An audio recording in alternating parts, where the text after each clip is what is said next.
Chapter 2 Aryans reality.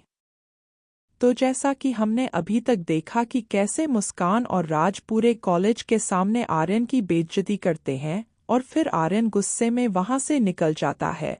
अभी वो रास्ते से जा ही रहा होता है कि बहुत सारी लग्जरी गाड़ियां आकर उसके सामने खड़ी हो जाती हैं और उनमें से एक गाड़ी में से एक आदमी बाहर निकलकर आर्यन को बोलता है, आपके दादा आपको बुला रहे हैं।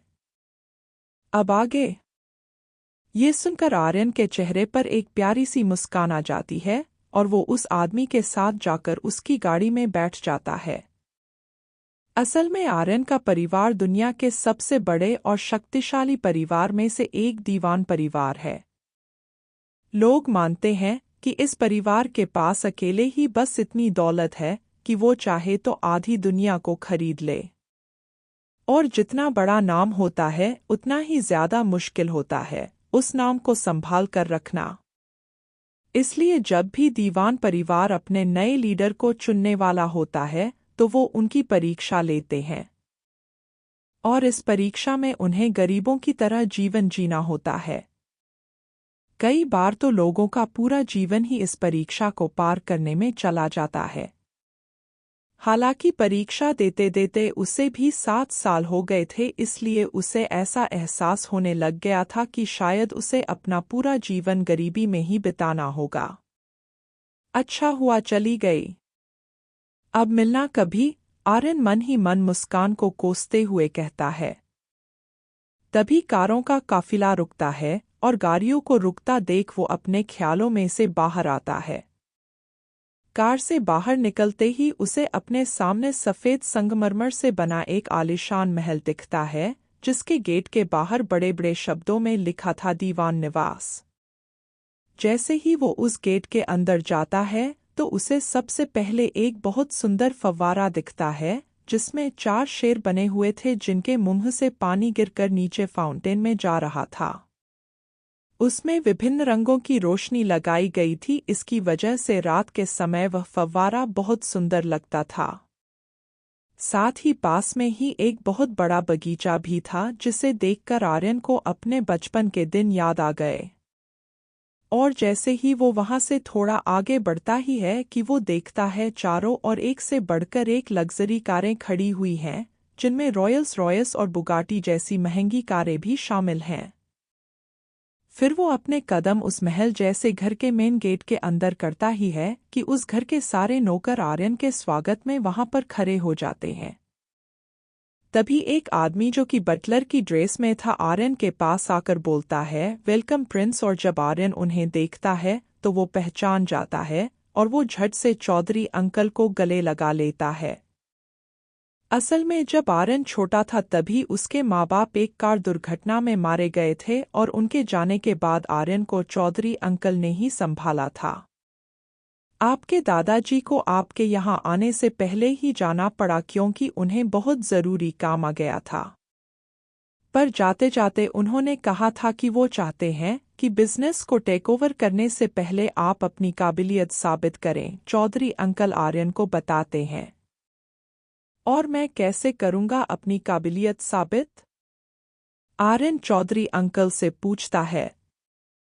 आपको 2 साल तक दीवान ग्रुप का दिल्ली शहर का सारा कारोबार संभालना होगा और अगर आप ये जिम्मेदारी अच्छे से निभा पाए तो आपको दीवान परिवार का पूरा बिजनेस सौंप दिया जाएगा। आपके दादाजी ने आपका एडमिशन कंप्यूटर साइंस के पोस्ट ग्रेजुएट कोर्स में करा दिया है जो कि 2 साल का कोर्स है। आपको अपनी पढ़ाई के साथ साथ बिजनेस दोनों पर ध्यान देना होगा और 2 साल बाद उसका रिजल्ट देखने वो खुद दिल्ली शहर आएंगे। चौधरी अंकल आर्यन को बताते हैं। तो अब आप मुझे ये भी बता दीजिए कि मुझे आगे क्या करना है? आर्यन चौधरी अंकल से पूछता है। जी दादाजी ने आपके फंड रिलीज करवा दिए हैं तो तुम रॉयल बैंक में जाकर बैंक के मैनेजर मिस्टर मोहन से मिल लेना, फिर कुछ औपचारिकताएं करने के बाद तुम उन फंड्स को इस्तेमाल कर सकते हो। चौधरी अंकल आर्यन को बताते हैं। अगले दिन सुबह 9 बजे वो तैयार होकर नीचे आ गया।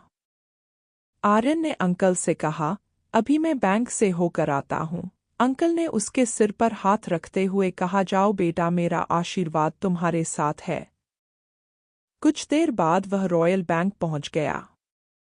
रॉयल बैंक ना ही सिर्फ शहर का सबसे बड़ा बैंक था, बल्कि वो एशिया का सबसे अमीर बैंक भी था।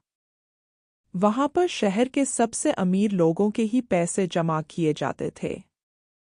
रॉयल बैंक कनॉट प्लेस में था और उसके दरवाजे के बाहर महंगी से महंगी गाड़ियां खड़ी थीं। फिर आर्यन बैंक के अंदर चले जाता है। उसके आते ही रिसेप्शनिस्ट ने उससे पूछा, सर, मैं आपकी कैसे मदद कर सकती हूँ? मुझे यहाँ के मैनेजर मिस्टर मोहन से मिलना है। क्या आप मुझे उनसे मिलवा सकते हैं? आपको मैनेजर से मिलना है, ऐसा कहकर वो पहले तो आर्यन को ऊपर से नीचे तक देखती है। उस वक्त आर्यन ने बस एक नॉर्मल सी जीन्स और टी शर्ट पहन रखी थी और आर्यन को एक नॉर्मल सी जीन्स और टी शर्ट में देख उसका मुंह बन जाता है और वो थोड़ा चिढ़कर आर्यन से पूछती है, आपको मैनेजर से क्यों मिलना है? मुझे उनसे अपने अकाउंट के बारे में पूछना था और उस अकाउंट का नंबर 301 है। जैसे ही रिसेप्शनिस्ट अकाउंट नंबर 301 सुनती है वो चौंक जाती है और आर्यन से फिर से बोलती है, क्या क्या अकाउंट नंबर बताया तुमने? रिसेप्शनिस्ट आर्यन से कंफर्म करती है। जी, 301 आर्यन कहता है। क्या तुम मेरे साथ मजाक कर रहे हो? रिसेप्शनिस्ट ने भावहीन चेहरे के साथ कहा।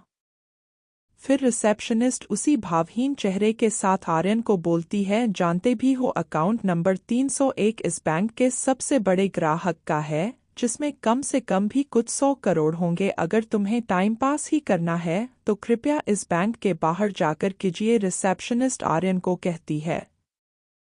दरअसल अकाउंट नंबर 301 परीक्षा से पहले आर्यन का ही था, पर परीक्षा को निष्पक्ष बनाने के लिए उसके दादाजी ने उसके अकाउंट को सीज करवा दिया था और सारे फंड भी रोक दिए थे।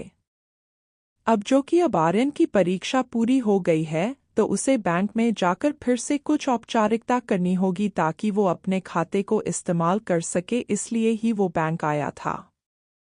तब आर्यन रिसेप्शनिस्ट से कहता है, मैं यहाँ कोई टाइम पास करने के लिए नहीं आया हूँ, आपसे नहीं होता तो मुझे बताएं मिस्टर मोहन का केबिन कहाँ है, मैं खुद ही चले जाता हूँ।